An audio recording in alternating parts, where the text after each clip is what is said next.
City act रद्द होगा और महाबोधि महाविहार मुक्त होगा। तो 1 नवंबर को गांधी मैदान पटना को हमें जाम करना है। जाम करोगे?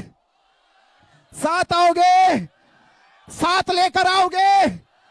जितने आए हैं इससे 10 गुना आओगे। जय भीम, जय भीम, जय भीम, जय भीम, जय भीम। मीनाचार्य जी को आप सब लोगों की तालियों के बीच में आमंत्रित करता हूं। डॉक्टर बाबा साहेब अम्बेडकरांचा मुक्त करो भाई, मुक्त करो।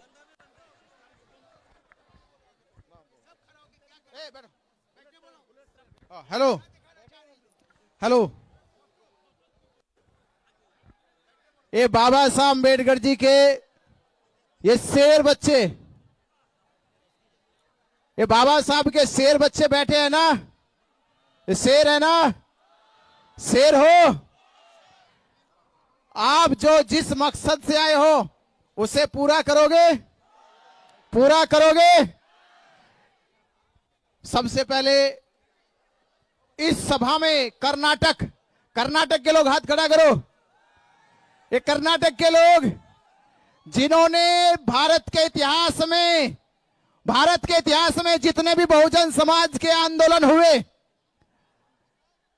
आज मीडिया बंधु जान ले, सुन ले कि भारत के इतिहास में जितने भी बहुजनों के आंदोलन हुए, आज तक किसी ने 40 लाख रुपए लगा के ट्रेन बुक नहीं करी, पर यहां 40 लाख रुपए लगा के ट्रेन बुक करके लाए। ये कर्नाटक के वो लोग जिनको सम्राट अशोक ने 2300 साल पहले बौद्ध बनाया था, ये वो कर्नाटक के लोग हैं। दूसरे महाराष्ट्र के लोग, महाराष्ट्र का है वो दीक्षा भूमि, जहां बाबा साहब अम्बेडकर जी ने 14 अक्टूबर 1956 में कहा था कि मैं ये 22 प्रतिज्ञा लेता हूं। 22 प्रतिज्ञा याद है ना? कौन सी 22 प्रतिज्ञा? कि हम किसी राम रहीम को, हम किसी ब्राह्मण पुरोहित को, हम किसी कृष्ण राधा को, हम बौद्ध है, बौद्ध थे और बौद्ध रहेंगे। तो महाराष्ट्र के लोगों का, मध्य प्रदेश के लोग, उत्तराखंड के लोग, उत्तर प्रदेश के लोग, छत्तीसगढ़ के लोग आज इस आंदोलन में देश भर के हर एक राज्य से आए। आप सबका बहुत बहुत आभार, धन्यवाद, आपका बहुत बहुत शुक्रिया। और हमारे बीच में सैकड़ों की संख्या में भिक्खु संघ है, पूरे भिक्खु संघ बैठे हैं, जो अपना पूरा जीवन समर्पित कर दिया, जिन्होंने भगवान बुद्ध के संदेश को भारत से लेकर पूरे विश्व फैला दिया। आज ऐसे वंदनीय भिक्खु संघ आपकी उपस्थिति में है, हम उनको नमन करते, वंदन करते हैं।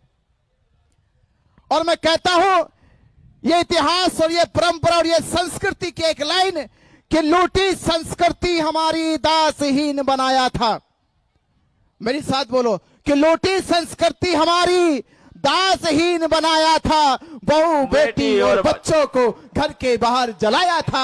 आंखों से टपके आंसू, कोई फरियाद सुन ना पाया था। होता रहा शोषण हमारा, कोई अल्लाह ईश्वर देवी देवता भगवान न आया था। और लिया जन्म भीम ने जगत में पढ़ लिख कर अनूठा ज्ञान पाया था।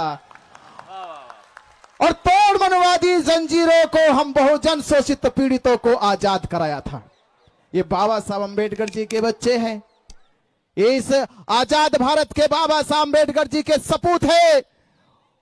वही बाबा साहब अम्बेडकर जिन्होंने 13 अक्टूबर 1935 में येवला की सभा में कहा, मैं हिंदू धर्म में पैदा हुआ। क्या कहा? मैं हिंदू धर्म में पैदा हुआ, ये मेरे बस की बात नहीं थी, पर मैं इसमें रह के मरूंगा नहीं, ये मेरे बस की बात है। तो कितने लोग हैं कह सकते हैं बात? कितने कहोगे?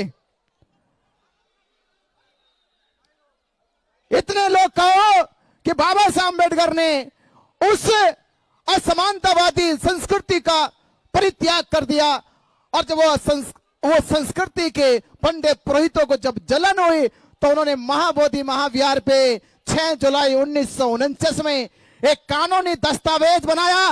वो दस्तावेज ना तो सरकार के सामने पेश किया गया, ना वो दस्तावेज संविधान सभा में पेश किया गया, ना वो दस्तावेज समाज के सामने पेश किया गया।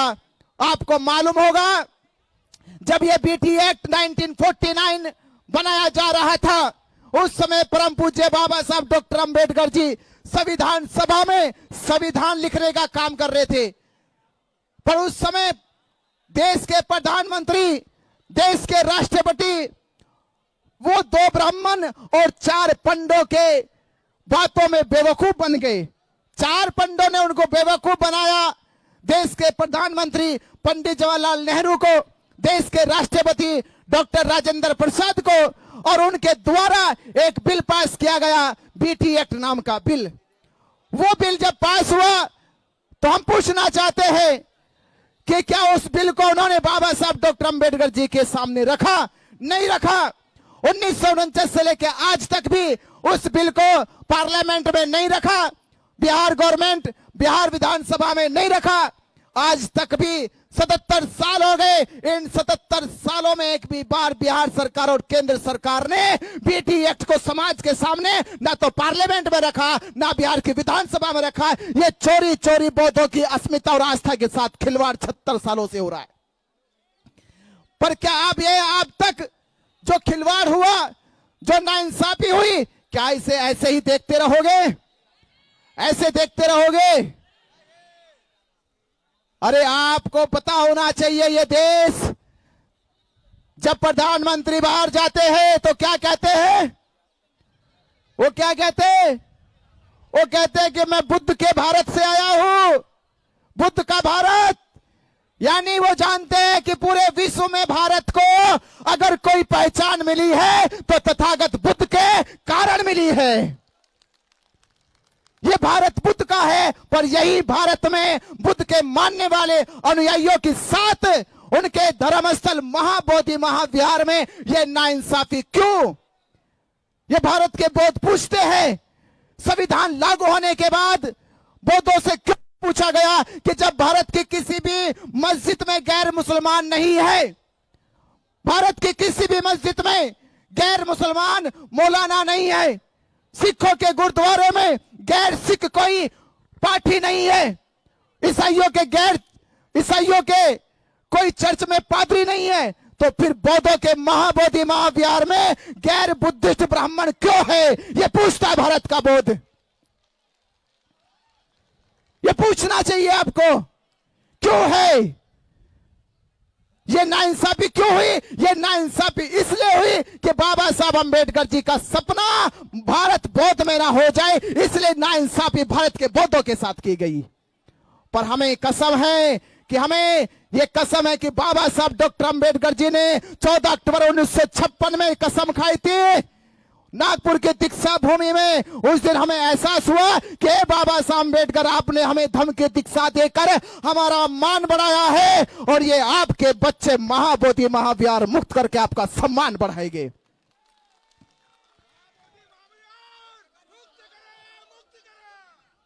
तो चाहते हो बाबा साहब अंबेडकर जी का सम्मान पूरे भारत नहीं पूरे विश्व में होना चाहिए? चाहते हो? जो चाहते हो तो महाबोधि महाविहार मुक्त होना चाहिए। महाबोधि महाविहार वो जिसको केवल भारत के बौद्ध नहीं एशिया के बौद्ध मानते हैं, और एशिया के बौद्ध नहीं 2002 में यूनेस्को ने ये कह दिया कि महाबोधि महाविहार केवल बौद्धों का नहीं, केवल विश्व के बौद्धों का नहीं, ये पूरे विश्व के लोगों का महाबोधि महाविहार है, ये विश्व धरोहर है। उसके बावजूद भी सरकार को समझ नहीं आई बात, केंद्र सरकार को समझ में नहीं आई।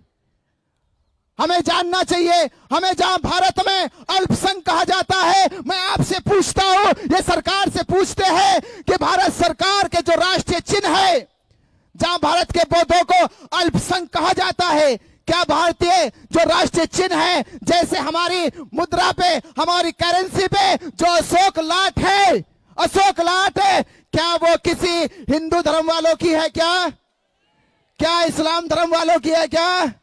क्या ईसाइयों की है? तो किसकी अशोक लाट? बौद्धों की है। ये राष्ट्रीय करेंसी पे पहचान किन की बौद्धों की है। ये भारत में जो सर्वोच्च सम्मान भारत रत्न है, उसकी आकृति जो पीपल के पत्ते की है, क्या वो हिंदुओं की है? क्या वो मुसलमानों की है? क्या वो ईसाइयों की है? वो किन की है? वो पीपल का पत्ते का आकृति बौद्धों की है। जो राष्ट्रपति भवन में जो शांति की मुद्रा लगी है भगवान बुद्ध की, वो किन की है? वो बौद्धों की है, बुद्ध की है। इसका मतलब ये हुआ, ये भारत बौद्धों का भारत है। ये पूरा राष्ट्र बौद्धों का राष्ट्र है। और इस राष्ट्र में बौद्धों को अल्पसंख्यक कहते हो। और मुझे अब बताओ, इस भारत में अल्पसंख्यक कौन है? अल्पसंख्यक कौन है? अरे जिसकी संख्या भी कुछ नहीं है। कौन है वो? कौन है वो? वही ब्राह्मण जिसने इस देश को खोखला करने की कोशिश करी है, जो इसमें अल्पसंख्यक है। आज तक देश के लोगों को बताया नहीं गया कि अल्पसंख्यक तो यह ब्राह्मण है। इस देश का बौद्ध अल्पसंख्यक नहीं, बहुसंख्यक है। भगवान बुद्ध ने कहा था, बहुजन हिताय बहुजन सुखाय, यानी आज से 2500 साल पहले ही कह दिया, ये धम बहुजनों का धम है, ये बहुजनों की सुखाई के लिए है, ये बहुजनों के कल्याण के लिए धर्म है। तो मेरे भारत के बौद्धों, भारत के उपासक उपासिकाएं, आपको एकजुट होकर आपने जो ताकत दिखाई है, ये ताकत एहसास कराती है सरकार को, ये एहसास कराती है उन मनोवादियों को जिन्होंने भारत के बौद्धों के साथ अन्याय किया। यह अन्याय तब हुआ 1949 में, जब भारत में बौद्ध नहीं थे, उत्तर प्रदेश में बौद्ध नहीं थे, महाराष्ट्र में बौद्ध नहीं थे, कर्नाटक में बौद्ध नहीं थे। तब आपने उस समय सरकार को बेवकूफ बना दिया। पर यह आज का भारत है, जहां एक एक बच्चा बौद्ध का जगा हुआ है, जहां एक एक बच्चा भीम का जगा हुआ है, जो जानता है कि बौद्धों की विरासत क्या है, वो अब लड़ेगा और अपने हक अधिकार लेके रहेगा। महाबोधि महाविहार, महाबोधि महाविहार मुक्त करके रहेगा। ये हमने संकल्प कर। Hello,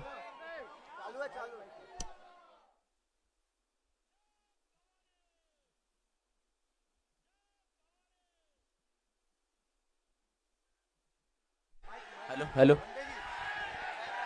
hello,